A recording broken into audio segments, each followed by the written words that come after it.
अभी मनोज जी हम एक और किरदार के बारे में बात करना चाहते हैं जो रामायण की एक किरदार है। जी। और नाम है इसी किरदार का उर्मिला। उर्मिला जी। जी। तो हमें बताइए इसी शख्सियत के बारे में। और यानी इनकी दिलचस्प कहानी क्या थी? वाला जी, जी।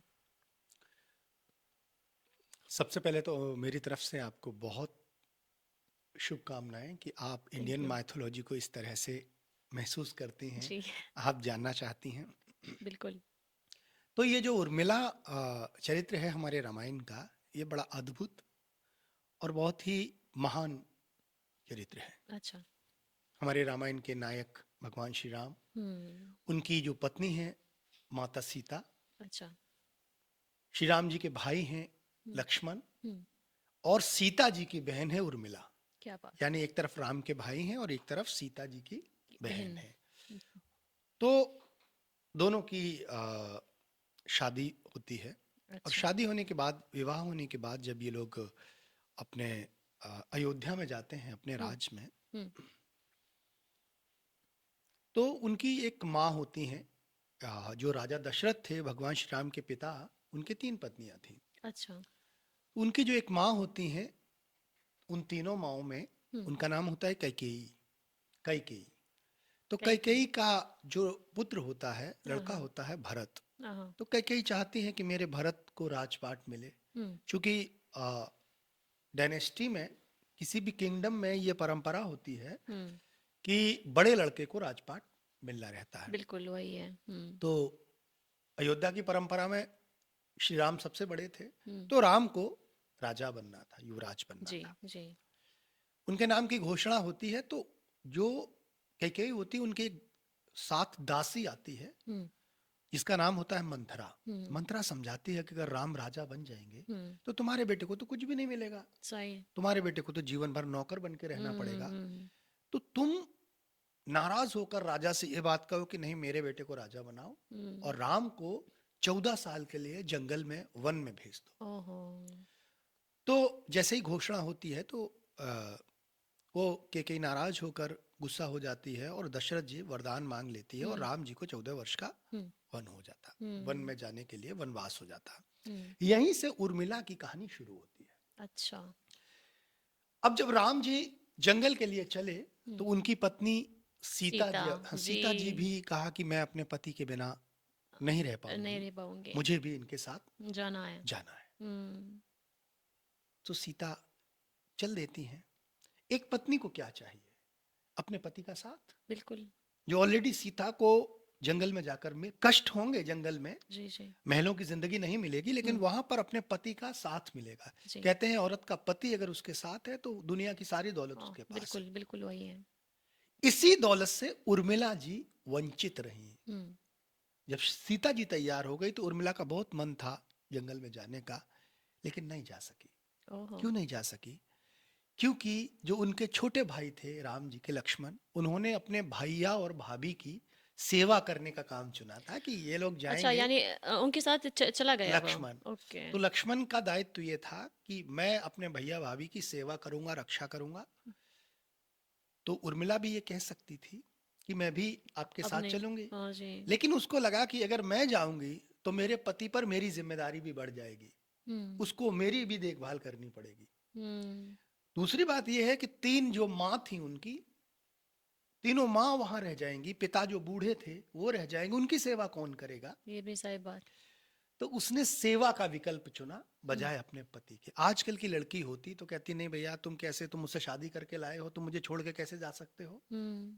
ये इंडियन मैथोलॉजी की एक विशेषता है कि यहाँ पर जो महिलाएं होती हैं, वो त्याग करना जानती हैं। जी ये जी। त्याग ही इनको महान बनाता है। हम्म। हम्म। तो उर्मिला जी नहीं गई, नहीं गई, और सेवा में लगी रही, और उन्होंने निद्रा, जो नींद की देवी होती है, उसकी तपस्या की, और उससे ये वरदान मांगा कि चूंकि मेरे पति जो हैं लक्ष्मण, वो अपने भाई भाभी की रक्षा में गए हैं, तो अगर ये जागृत अवस्था में नहीं रहेंगे, कभी सो गए, हाँ। तो कोई घटना हो सकती है। सही है। तो उन्होंने कहा कि मेरे हिस्से की जो जागरण है वो भी दे दूंगी। लक्ष्मण को दे दो। मैं 14 वर्ष तक सुप्त अवस्था में रहूंगी, ओहो। नींद की अवस्था में। मेरी जीवन की जो नींद है मेरी, वो लक्ष्मण को दे दो। ये तो एक कुर्बानी है। कुर्बानी, इतनी बड़ी कुर्बानी शायद ही कोई स्त्री दे सकती है। अब ये जो नींद शब्द है, हम लोग इस पर थोड़ी सी चर्चा करेंगे। जी। नींद का मतलब ये नहीं है कि वो 14 साल तक सोती ही रही। हाँ। नींद का मतलब ये है कि उन्होंने 14 साल तक मौन साध के रखा, किसी तरह की कोई आकांक्षा नहीं की, किसी तरह की कोई मांग नहीं रखी, हम्म। अपने पति का किसी तरह का मोह नहीं किया, क्या एक बात है। या एकदम से बिल्कुल जो है ऐसी अवस्था में रही जहां उनकी पति की याद उनको ना सताए, उनको काम पीड़ा ना आए, सारे मतलब अपने पति को एकदम से काम करने के लिए छूट जी दे। जी जी। तो लक्ष्मण जी वहां जागृत अवस्था में बने रहे, हम्म। और उर्मिला जो है वो यहाँ पर मौन अवस्था में बनी रही, उसने कोई शिकायत नहीं की। हम्म। ये सबसे बड़ी बात होती है, क्योंकि एक महिला के लिए आम बात ये होती है अपने पति से बहुत सारी अपेक्षाएं रखना, बहुत सारी मांगे करना, बिल्कुल बहुत बिल्कुल। सारी शिकायतें करना, है ना। उसका हम्म। साथ चाहिए उसको। बिल्कुल। और उर्मिला मौन है, हम्म। चुप है, कुछ नहीं। उसका पति दूसरे की सेवा के लिए गया हुआ है, अपने भाई की सेवा के लिए, और उर्मिला मौन है, चुप है, सब कुछ बर्दाश्त कर रही है। तो ये जो इंतजार और बर्दाश्त करने की क्षमता है, हम्म। ये उर्मिला में अद्भुत है। हम्म। यही जो बात है वो उर्मिला को बहुत बड़ा बनाती है। सीता की बहन होने के बावजूद उर्मिला ने कभी भी सीता से अपनी तुलना नहीं की। हम्म। उसने कहा ये मेरी बड़ी बहन है, इसका पति मेरे पति का बड़ा भाई है, तो मुझे जीवन भर इनकी मर्यादा की रक्षा करनी है। क्या बात है। और घर पर रही वो, हम्म। वहां जाकर बहुत सारी चीजें हुई। 14 वर्ष बहुत बड़ी बात होती है। आज एक पति अगर 1 महीने घर ना आए तो तलाक पर नौबत आ जाती है। सही हाँ, बात है। लोग ये कहने लगते हैं कि भाई आप मेरे पर ध्यान नहीं दे रहे। सही आप जरा बात है। सोच के देखिए कि 14 साल एक बहुत ज्यादा एक है। एक रानी है वो, और हम्म। 14 साल तक वो इंतजार करती रही है। हम्म। वहां पर 14 सालों में क्या क्या हुआ, कितने एक पत्नी को डर होते हैं कि मेरा पति वहां कैसा होगा। हम्म। उसने सिर्फ यहां रहकर अपने पति का अच्छा सोचा हम्म। कि भगवान उनको सुखी रखे, वो अपनी सेवा में कामयाब हों, जिस काम के लिए गए उनको कामयाबी मिले। हम्म। अपने पति से कोई उन्होंने अपेक्षा नहीं की। और इसी बीच उनके पति को तीर लगता है और उनके पति मूर्छित हो जाते हैं हम्म। और मृत्यु के बिल्कुल करीब पहुंच जाते हैं। ऐसी सारी अवस्थाओं से लड़कर सूचनाएं तो मिलती ही रहती हैं कि क्या हुआ है क्या। उसके बाद भी उसने कभी शिकायत नहीं की, हम्म।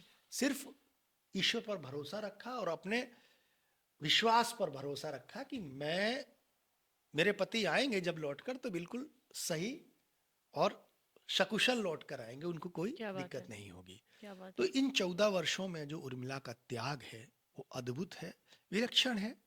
और उर्मिला की यही कहानी है, हम्म। उसके त्याग की ही कहानी है। बाकी ये नहीं है कि उर्मिला 14 साल तक हम्म। सोती रही, हम्म। सुषुप्त अवस्था में रही। जी। जिसका कारण ये था कि उन्होंने कोई अपेक्षा, हम्म। कोई खुद कुछ अपने मन में कोई चाह नहीं रखी। अपनी हम्म। सारी चाहें त्याग देना, अपनी सारे मन की मुरादें मार देना, जी। ये सारा कुछ उर्मिला ने किया। और ये राज्य के लिए बहुत बड़ा हित साबित हुआ, क्योंकि अगर लक्ष्मण को उर्मिला रोक लेती तो राम इतना बड़ा युद्ध लड़ ही नहीं पाते। बिल्कुल बिल्कुल लक्ष्मण के बिना बिल्कुल। राम इतने बड़े 14 वर्ष के जीवन में कुछ नहीं कर पाते। तो हम्म। राम को राम बनाने में लक्ष्मण। और लक्ष्मण का जो योगदान है उससे ज्यादा योगदान उर्मिला का है, क्योंकि लक्ष्मण को तो अपने भाई भाभी का साथ मिला। हम्म। वो उनके साथ बोल सकते थे, बात कर सकते थे, ये भी है। है ना। हम्म। उर्मिला तो कुछ भी नहीं कर सकती थी। हम्म। उर्मिला तो सिर्फ सोच सकती थी, ध्यान कर सकती थी, सपने देख सकती थी, और अपने पति के अच्छे रहने की दुआएं कर सकती थी। हम्म। तो इसलिए उर्मिला का चरित्र जो है वो बेहद दिलचस्प, बेहद महान, बहुत त्याग भरा और बहुत अभूतपूर्व है। क्या बात है। देखिए, आपने हमको बहुत अच्छी कहानी सुनाई है उर्मिला के बारे में, क्योंकि मुझे लगता है कि ये एक खामोश किरदार है रामायण में। और मुझे लगता है ये भी कि रामायण में ऐसे किरदार को नज़रअंदाज किया जा सकता है, क्योंकि हम सुनते हैं ज़्यादा राम सीता लक्ष्मण रामायण में, लेकिन उर्मिला का नाम बहुत कम आता देखिए, है ये। एक्चुअल में क्या है, रामायण एक इतना बड़ा महाकाव्य है। हाँ। जिसमें बहुत सारे कैरेक्टर हैं। हुँ। तो कई बार क्या होता है, आप फ़िल्म देखते हैं तो फ़िल्म में जो हीरो होता है उसके इर्द-गिर्द स्टोरी सही, घूमती ये है। सच है। तो उसमें कई सारे कैरेक्टर ये होते हैं जो सनवी किरदार तो हाँ, इसी हाँ, तरह से तो होते नहीं हैं, दिखते उसमें हैं। कई सारे किरदार छोट होते सही, महत्वपूर्ण सच। होते हैं, हुँ, तो हुँ। उनके बारे में लोग बहुत ज़्यादा अ सच। नहीं जान पाते हैं। जी, लेकिन उनके होने से उस पूरी फ़िल्म की खूबसूरती बढ़ ये सच जाती एक है। खामोश किरदार हाँ, को। हुँ। और खामोशी कितना कठिन है, हाँ। दुनिया में खामोश रहना कितना कठिन है, हुँ, ये बात आप समझ सकते हैं कि हुँ। अ, एक महिला महिला की आदत होती है हुँ। बातें करना, हुँ, हुँ, हुँ, सखियों से हुँ। बोलना, हुँ, बतियाना, हुँ, वार्तालाप करना, हुँ, और वो अपनी सारी चाहें मार दे। हुँ। महिला बाजार जाए तो शॉपिंग करने जाए तो उसको लगता है कि बहुत सारी शॉपिंग पति करा दे, सही। बहुत सारी चीजें दिला दे। हुँ, मांग जो है महिलाओं का स्वभाव है, हुँ, उनकी अपेक्षाएं रखना अपने पति से उनका स्वभाव है, और उर्मिला इसी स्वभाव को मार देती है। हुँ। और अपने स्वभाव के विपरीत जीना कितनी बड़ी कुर्बानी है। बिल्कुल। ये तो आप कभी 3-4 दिन मौन रहकर देखिए, हुँ, किसी से बात मत करिए, कोई मन में अपने ख्याल ना आने दीजिए, हुँ। तो आपको ये लगेगा धीरे धीरे आप मरते जा रहे ये हैं, सच है, आप मरने ये लगेंगे, सच है, ये सच है। आप मुर्दा होने लगेंगे। और हुँ, उर्मिला ने 14 वर्ष इस मुर्दावस्था में काटे। क्या बात है। तो कितनी बड़ी उसकी महानता रही होगी। हुँ, इसलिए मैं ये मानता हूं कि उर्मिला का जो त्याग है वो बहुत महत्वपूर्ण है रामायण में, जी। क्योंकि जिस पिता की पुत्री सीता थी उसी पिता की पुत्री उर्मिला थी। हुँ, उर्मिला चाहती तो अपना हक मांग सकती ये थी, सच भी। पर उसने सब कुछ त्यागा। हुँ, और 14 वर्ष बाद जब लक्ष्मण लौट के आए तो मौन रहकर उसने अपने पति का साथ स्वीकारा। हुँ, और चूंकि 14 वर्ष की अवस्था उसकी मौन में गुजरी थी, तो संभवतः उसका स्वभाव भी मौन जैसा ही हो गया होगा। हुँ, बाकी की जिंदगी भी उसकी बहुत हंसती खेलती नहीं रही होगी। हुँ, कहते हैं कि ये सच। बाद में उर्मिला ने तपस्या की, ध्यान किया, और ध्यान अवस्था में ही उसने अपने शरीर का हुँ, त्याग कर दिया। तो उर्मिला ने पूरा जीवन एक सन्नाटे में काटा है, वो सन्नाटे की किरदार है। हुँ, इसलिए उर्मिला बहुत बड़ा किरदार है। हुँ, बहुत सारे हमारे कवि लोग ये बात लिखते हैं आ, उर्मिला के लिए, हुँ, कि अच्छा। उर्मिला का जो रामायण में हुँ, कंट्रीब्यूशन है वो इतना अद्भुत है कि उसके बिना ये पूरा हो नहीं सकता था। क्या बात है। ऐसी कहानी सुनने के बाद तो हम कह सकते हैं कि खामोशी में एक ताकत है। खामोशी भी एक ताकत है। जी, जी, बिल्कुल, बहुत अच्छा है, बहुत अच्छा लगा। बहुत धन्यवाद। जी।